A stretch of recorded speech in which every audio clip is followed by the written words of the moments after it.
അതെ, ജോലിക്കിടയിൽ സാധാരണ എല്ലാവർക്കും ഉള്ളതുപോലെ ചെറിയൊരു ഷോൾഡർ പെയിനും ചെസ്റ്റ് പെയിനും ഉണ്ടായി.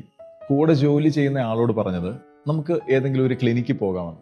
അങ്ങനെ അവർ രണ്ടുപേരും ബൈക്കിൽ ക്ലിനിക്കിൽ പോയി അത്യാവശ്യം ECG ഒക്കെ എടുത്തുകൊണ്ടിരുന്ന സമയത്ത് ആൾ കുറച്ച് സീരിയസ് ആയി. ക്ലിനിക്കിൽ നിന്ന് മറ്റൊരു ഹോസ്പിറ്റലിലേക്ക് ട്രാൻസ്ഫർ ചെയ്യണമെന്ന് പറയുകയും ചെയ്തു.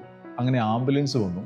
ആംബുലൻസിൽ കയറുന്നതിന് മുമ്പ് ഈ രോഗി കൂടെയുള്ള ആളോട് ഒരു കാര്യം പറഞ്ഞു, പ്രൈവറ്റ് ഹോസ്പിറ്റലിലൊന്നും പോകണ്ട, ഏതെങ്കിലും ഗവൺമെന്റ് ഹോസ്പിറ്റലിലേക്ക് പോയാൽ മതിയെന്ന്. അങ്ങനെ പല പ്രൈവറ്റ് ഹോസ്പിറ്റലുകളും കടന്ന് ഗവൺമെന്റ് ഹോസ്പിറ്റലിൽ എത്തി. ഗവൺമെന്റ് ഹോസ്പിറ്റലിൽ എത്തിയപ്പോഴാണ് മനസ്സിലായത് ആള് മരിച്ചാണ് അവിടെ എത്തിയത്. ഒരു പക്ഷേ നല്ല ഒരു ഹെൽത്ത് ഇൻഷുറൻസ് അദ്ദേഹത്തിന് ഉണ്ടായിരുന്നെങ്കിൽ ആ ആംബുലൻസിൽ കയറുന്ന സമയത്ത് അദ്ദേഹം അങ്ങനെ ഒരു കാര്യം പറയില്ലായിരുന്നു. ഏതൊരു സാധാരണപ്പെട്ടവർക്കും എടുക്കാൻ പറ്റുന്ന രീതിയിൽ ദിവസവും ഒരു 50 രൂപയോ 100 രൂപയോ മാറ്റിവെച്ചാൽ കുടുംബത്തിലുള്ള എല്ലാവർക്കും 10 ലക്ഷം രൂപ വരെ അല്ലെങ്കിൽ അതിൽ കൂടുതലോ ഉപയോഗിക്കാൻ പറ്റുന്ന രീതിയിൽ ഒരു നല്ല ഹെൽത്ത് ഇൻഷുറൻസ് എടുക്കാൻ സാധിക്കും. ഇന്നാണെങ്കിൽ 18% GST ഉണ്ടായിരുന്നത് പോലും ഗവൺമെന്റ് എടുത്തു കളഞ്ഞിരിക്കുകയാണ്. അതായത് എല്ലാവർക്കും ആരോഗ്യ ഇൻഷുറൻസ് കൊടുക്കുക എന്ന ലക്ഷ്യത്തോടു കൂടിയാണ് ഇങ്ങനെയൊരു പുതിയ നിയമം വന്നിരിക്കുന്നത്. നിങ്ങളുടെ കുടുംബത്തെ സംരക്ഷിക്കാൻ, നിങ്ങളുടെ ആരോഗ്യ ചെലവുകളെ സംരക്ഷിക്കാൻ എത്രയും വേഗം നല്ലൊരു ഹെൽത്ത് ഇൻഷുറൻസ് എടുക്കും.